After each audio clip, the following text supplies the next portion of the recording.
ఈరోజు మనం చెప్పుకునే వ్యాధి ఏంటంటే పక్షవాతం. ఈ పక్షవాతం ఏ విధంగా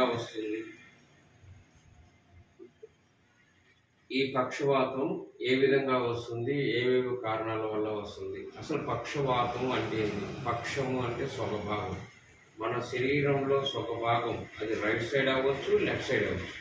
స్వగభాగం రక్త ప్రసరణ జరగకపోవడం వల్ల వచ్చే వ్యాధినే పక్షవాతం అంటే. అది దేని వల్ల వస్తుంది అంటే వాతం. మన శరీరం అనేది మూడు దోషాలతో తయారైంది. అది ఏది? వాత, పిత్త, కఫ. వాత.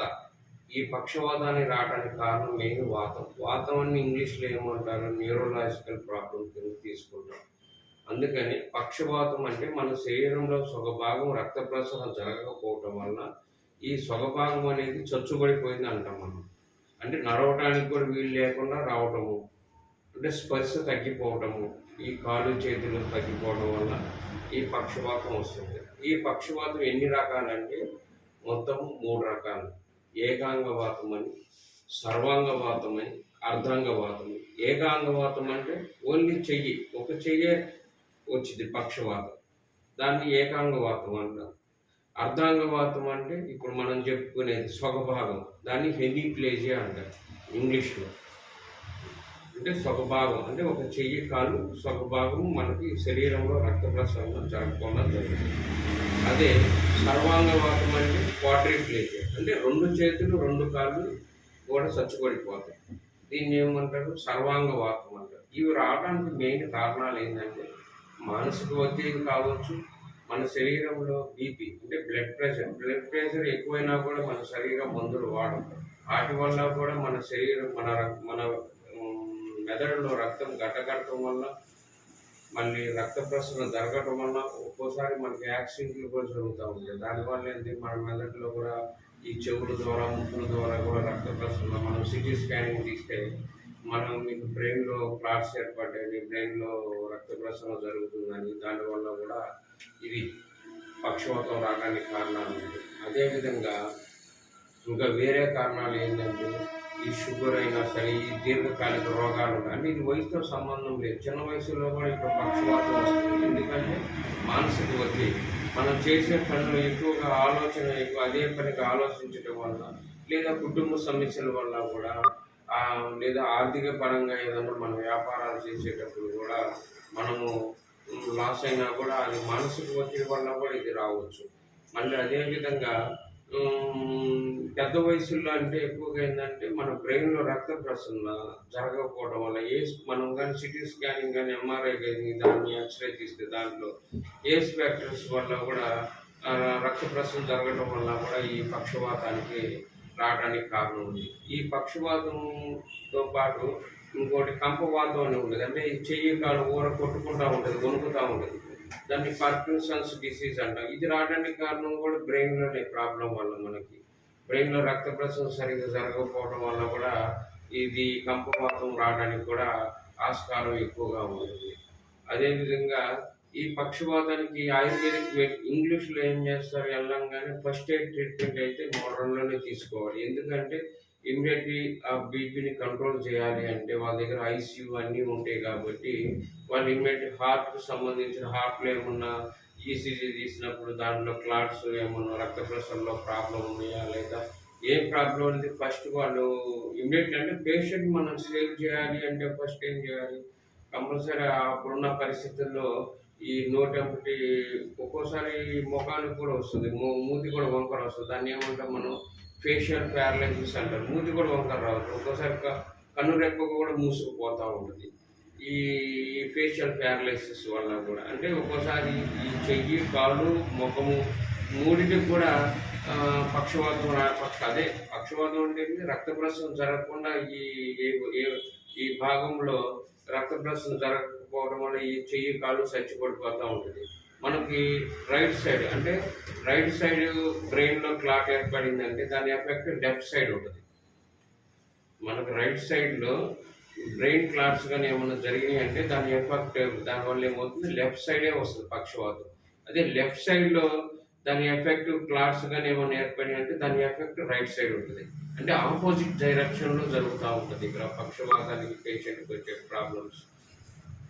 అందువల్ల ఫస్ట్ ఎయిడ్ వాళ్ళ ట్రీట్మెంట్ ఇవ్వాలి. ఎందుకంటే దానిలో బ్రెయిన్ రక్త ప్రసరణ అవ్వడానికి వాళ్ళ దగ్గర ఎకోస్పిరిన్ అని, ట్రెంటాల్ అని, ఐసీలో ఉంటారు. ఆక్సిజన్ ఒక్కోసారి బ్రెయిన్కి ఆక్సిజన్ సప్లై కాక ఫస్ట్ మనం పేషెంట్ సేవ్ చేయాలి కాబట్టి వాళ్ళు ఫస్ట్ ఎయిడ్ ట్రీట్మెంట్ వాళ్ళు ఇవ్వాలి. తర్వాత నెక్స్ట్ ఆయుర్వేదిక్ మెడిసిన్ ద్వారా తగ్గుతుంది.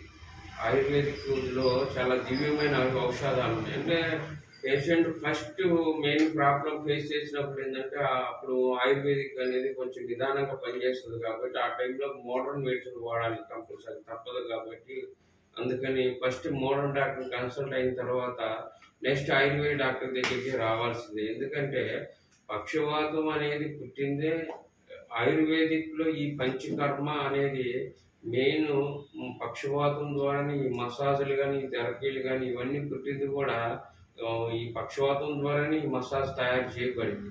ఎందుకంటే పక్షవాతం, వాతము అంటే న్యూరలాజికల్ ఫస్ట్ స్నేహం అంటే బాడీకి మసాజ్ చేయటం, తర్వాత బాడీకి దాన్ని స్టీమ్ బాక్స్లో కూర్చోబెట్టచ్చు, లేదంటే పత్రపోట్లు స్పేదని ఆకులు కొన్నిట్లో మూట కట్టి చేస్తాము, కొన్ని చూర్ణ పిండ స్పేదని, కొన్ని రకాలైన దివ్య ఔషధాలు మూటలు కట్టి దాంతో కాపడం పెడతాము చేస్తాము. ఇవన్నీ ఆయుర్వేదిక్ చేయటం వల్ల ఏమవుతుందంటే మన బాడీకి మన చేతితో ఆయిల్ రుద్దేటప్పుడు ఒక రకమైన వేడి ఉత్పత్తి అయింది. ఆ వేడి వల్ల ఏమవుతుంది అనేది ఆ శరీరానికి రక్త ప్రసరణ జరిగింది. అందువల్ల పేషెంట్ ఇమీడియట్లీ రిలీఫ్ అవుతారు. కాకపోతే మోడర్న్ డాక్టర్స్ ఏమవుతారంటే వాళ్ళ పద్ధతిలో ఫిజియోథెరపీ దగ్గరికి వెళ్ళండి తొందరగా రిలీఫ్ అవుతుందని అంటారు. ఫిజియోథెరపీలో ఏం చేస్తారు? వైబ్రేటర్స్ అంటే ఏంటి? ఎలక్ట్రికల్ ద్వారా వాళ్ళు ఈ స్టిమ్యులేటర్స్ అంటే ఆ రక్త ప్రసరణ జరగకపోవడం వల్ల దానికి ఏంటంటే ఈ షాక్ ట్రీట్మెంట్, ఈ వైబ్రేటర్స్ దానివల్ల మూవ్మెంట్ అవడం వల్ల సర్క్యులేషన్ జరుగుతుందని వాళ్ళు ఫిజియోథెరపీ చేయించుకొని తొందరగా రికవర్ అవుతారని అనుకుంటారు. కానీ ఆయుర్వేదిక్లో అట్లా కాదు. ఈ బ్రెయిన్లో క్లాట్స్ ఏర్పడినప్పుడు దాని ఎఫెక్ట్ వల్ల మనకి ఏదైతే ఈ చెయ్యి భాగంలో దానిలో కూడా క్లాట్స్ రావడానికి ఆస్కారం ఉంది. అందువల్ల పేషెంట్ బాగా నొప్పితో కూడా బాధపడుతూ ఉంటాడు, రెక్క కూడా పైకి లేకపోతుంది. కానీ అది ఉంటే మంచిదే, స్పర్శ బాగా ఉన్నట్టే. కొంతమందికి అయితే అసలు చెయ్యి కూడా కంప్లీట్ పడిపోతుంది, అసలు లేవడానికి కూడా ఆస్కారం రాదు. అలాంటి వాళ్ళకి ఏం చేయాలి? ఈ మర్దం థెరపీ చేయడం వల్ల రక్త ప్రసరణ బాగా జరుగుతుంది. అదేవిధంగా దీనికి మెయిన్ ఏంటంటే శిరోధార. మెయిన్ ఆయుర్వేదిక్లో ఈ శిరోధారకు ఉన్న టాప్ పొజిషన్ ఏది లేదు. శిరోధార చేయటం వల్ల ఏమవుతుందంటే ఇమ్మీడియట్లీ బ్రెయిన్లో ఉన్న క్లాట్స్ కూడా కరగడానికి ఆస్కారం ఉంది. ఆ మానసిక ఒత్తిడి తగ్గిద్ది. పేషెంట్ కూడా ఇమ్మీడియట్లీ ఏవైతే ఒక పక్షవాతం ఉన్న రోగి చాలా రోజులు మనసులో పనుకొని ఉండటం వల్ల ఏమవుతారు? మానసికంగా ఇబ్బంది పడతారు, అంటే సైకలాజికల్గా డిస్టర్బ్ అవుతారు. నేను ఇంకా లేకపోలేనేమో, నేను ఇంకా లేచి పని చేయలేనేమో అన్న మనోవేదన గురి అవుతారు. అలాంటి ప్రాబ్లం నుంచి పేషెంట్ ఎమ్మడే మనం రిలీఫ్ చేయాలంటే శిరోధార, శిరస్సు మీద ఒక ఆయిల్ ఒక కుండ లాంటిది పెట్టి భాగంలో ఈ శిరస్సు మీద ఒక 30 నిమిషాలు థెరపీ చేస్తాం. దానివల్ల ఏమవుతుంది? బ్రెయిన్లో ఉన్న క్లాట్స్ కూడా కరిగిపోతాయి. అదేవిధంగా నస్యకరణ, ఈ ముక్కు ఫేస్కి మసాజ్ చేసి ముఖానికి ఆవిరి పెట్టి ముక్కులో డ్రాప్స్ వేస్తాం. దానివల్ల ఏమవుతుంది? ఈ బ్రెయిన్లో ఉన్న ఏవైతే ప్రాబ్లమ్స్ రక్త ప్రసరణ జరగడానికి కానీ వీటన్నిటికీ ఇది పంచకర్మలో ఒక భాగం. పంచకర్మ అంటే ఏంటి అంటే 5 థెరపీలు. ఆ 5 థెరపీలు ఏ విధంగా చేస్తాం? ఈ 5 థెరపీలు ఇంటర్నల్గా జరిగింది, అంటే వమనం అంటే వామిటింగ్ చేయడం, ఈ కొన్ని రోగాలకు చేస్తాం. విరేచనం అంటే మలద్వారం ద్వారా మోషన్ అయ్యేటట్టు చేయటం, అంటే మన కడుపులో ఉన్న వేస్ట్ భాగాన్ని బయటకు పంపించడం. ఇప్పుడు పక్షవాతంలో కూడా విరోచనం సరిగ్గా జరగదు, వాళ్ళకు కూడా విరోచన కర్మ చేయాల్సిందే. వమనం, విరేచనం. నస్యం అంటే ఏంటి? ఈ ఈ ఏవైతే మనకి ఈ స్కల్ అంటే ఈ పుర్రికి సంబంధించిన రంధ్రాలు ఏవైతే నవరంధ్రాలు ఉంటాయి, ఈ నవరంధ్రాలు 7 రంధ్రాలు ఫేస్లో ఉంటాయి. 2 కళ్ళు, 2 ముక్కుకు 2 రంధ్రాలు ఉంటాయి. అట్నే 2 చెవులు, ఒక నోరు. ఈ అన్నిటిని శుద్ధి చేయాలి. ఈ శుద్ధి చేయడం వల్ల ఏమవుతుంది? బ్రెయిన్లో ఉన్న క్లాట్స్ కరగడానికి కానీ రక్త ప్రసరణ జరగడానికి కానీ ఆస్కారం ఉంది. ఒక్కో పేషెంట్ 1-2 సంవత్సరాలు వచ్చేసి మోడర్న్ మెడిసినే వాడతాడు. వాడిన తర్వాత ఫిజియోథెరపీ అన్నీ చేపిస్తాడు, మనసులోనే ఉంటాడు. ఆ, ఏం, సంవత్సరం 2 సంవత్సరాలు కానిక అయిన తర్వాత వచ్చేసి మన దగ్గరికి వచ్చి 10 రోజుల్లోనే నడిపేయమంటారు. ఏ విధంగా సాధ్యమవుతుంది? ఇప్పుడు ఎప్పుడైతే ఈ పక్షవాతం వచ్చినప్పుడు ఫస్ట్ అక్కడ ట్రీట్మెంట్ తీసుకోవాలి. ఎందుకంటే ఫస్ట్ బీపీని కంట్రోల్ చేయాలంటే ఇమ్మీడియట్లీ మోడర్న్ డ్రగ్స్ వాడాల్సిందే. ఇది ఆ శాస్త్రంలో కూడా చెప్పారు కాబట్టి ఫస్ట్ వాడిన తర్వాత ఏంటి, ఆయుర్వేద డాక్టర్ దగ్గరికి వస్తే మేము కూడా బ్రెయిన్కి సంబంధించి చాలా డ్రగ్స్ ఉన్నాయి. శంకావటి అని, బ్రహ్మీ ఒకటి అని, బ్రహ్మీ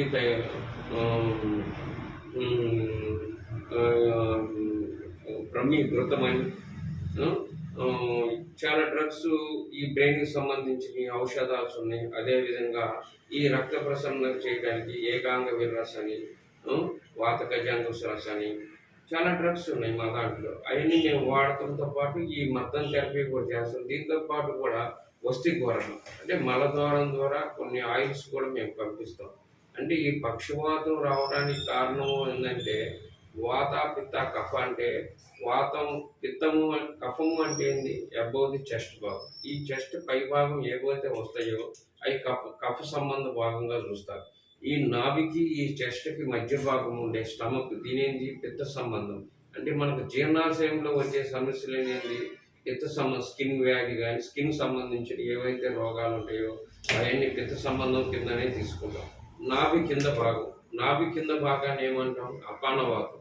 ఈ వాతం సంబంధించి ఈ వాతం అనేది పలానా ప్లేస్లో వస్తుందని ఎవరని చెప్పరు ఏ శాస్త్రం. అందుకనే ఇది బాడీ అంతా సరౌండింగ్ అవుతుంది కాబట్టి దీన్ని న్యూరలాజికల్గా తీసుకుంటున్నాం కాబట్టి ఇది శరీరంలో ఎక్కడైనా ఎఫెక్ట్ రావచ్చు. ఇప్పుడు నాడీ వైద్యము, నాడీ శాస్త్రం అంటే ఏమిటి? ఇప్పుడు మనం బీపీ చెక్ చేయడానికి ఈ నాడిని పట్టుకుంటాం. అంటే ఈ 3 వేలు వాత పిత్త కఫ, ఈ 3 వేలు పట్టుకొని కూడా మన శరీరంలో ఏ వ్యాధి అనేది కూడా చెప్పవచ్చు. ఈరోజు నువ్వు వాత సంబంధ వ్యాధితో పడుతున్నావా, పిత్త సంబంధ వ్యాధితో బాధపడుతున్నావా, కఫ సంబంధించిన వ్యాధితో బాధపడుతున్నావా అనేది మన శరీరంలో ఏ భాగంలో ఎఫెక్ట్ అవుతుంది అనేది కూడా మనం నేర్చుకున్న శాస్త్రీయ ఔషధాలు కానీ మనం నేర్చుకున్న ఈ త్రిభుజాశ్వాసం, పంచమహాభూతాస్ అంటే పృథ్వీ అంటే గాలి, భూమి, జలం, వాయువు, ఆకాశం, పంచమహాభూతాసు, సప్తధాతుసు, ఇవన్నీ ఈ రోజుల్లో ఎవరికి తెలియదు. పక్షవాతం వచ్చేసింది, వెళ్ళాము హాస్పిటల్కి వెళ్ళాము, సిటీ స్కానింగ్ తీసేసేసారు, దానికి ఇదైంది అని అనుకుంటారు. కానీ పక్షవాతం తగ్గాలి అంటే ఒక ఆయుర్వేదిక్లోనే ఉంది. దానికి మంచి మెడిసిన్స్ ఉన్నాయి. దానికి మంచి డాక్టర్ను కన్సల్ట్ అయ్యి శాస్త్రీయంగా నీకు 2 సంవత్సరాల నుంచి నువ్వు బాధపడేటప్పుడు ఒక 10 రోజుల్లోనే డాక్టర్ దగ్గరికి వచ్చి నువ్వు నడవలేదంటే డాక్టర్ కూడా దేవుడు కాదుగా, డాక్టర్ కూడా నీలాంటి మనిషే. కాకపోతే ఏముంది, డాక్టర్కి ఆ పక్షవాతం ఏ విధంగా వస్తుందో తెలుస్తుంది కాబట్టి నీకు అర్థమయ్యే రీతిలో ఆయన చెప్పినప్పుడు నువ్వు అర్థం చేసుకొని ట్రీట్మెంట్ ప్రాసెస్ ప్రకారంగా వాడాలి. అవి వాడినప్పుడే నీకు తగ్గుతుంది. నువ్వు వాడకుండా సరిగ్గా నువ్వు ఇప్పుడు సిరివెళ్ళ మనం విజయవాడ వెళ్ళి తెచ్చుకుంటున్నాను, ఏమవుతుంది, అందరికి ఒకటే మెడిసిన్ ఇస్తారు. వాళ్ళు ఏది దేనివల్ల వచ్చింది అనేది ఎవరికి తెలియదు. ఎందుకంటే అక్కడ ఒక పేరు పడిపోయింది, పలానా వెళ్తాం వల్ల పలానా తగ్గుతుంది అనేది ఏర్పడుతుంది. కానీ పక్షవాతం అనేది ఏ దోషం వల్ల వచ్చింది, అది ఎందుకు వచ్చింది, దానికి కారణాలు ఏందనేది అవన్నీ తెలుసుకొని దానికి ట్రీట్మెంట్ జరగటం వల్ల ప్రతి పేషెంట్ కూడా సక్సెస్ అవుతాడు. ఎందుకంటే ఇక్కడ పక్షవాతం వచ్చిందని డిప్రెషన్ గురి కావాల్సిన అవసరం లేదు. దీంట్లో శిరోధారం ఉంది, శిరోవస్తి అంటే గుండె చేపించి టోపీ లేకపోతే గుండె మీద కూడా ఈ తల మీద కూడా ఆయిల్ పోస్తాం మేము.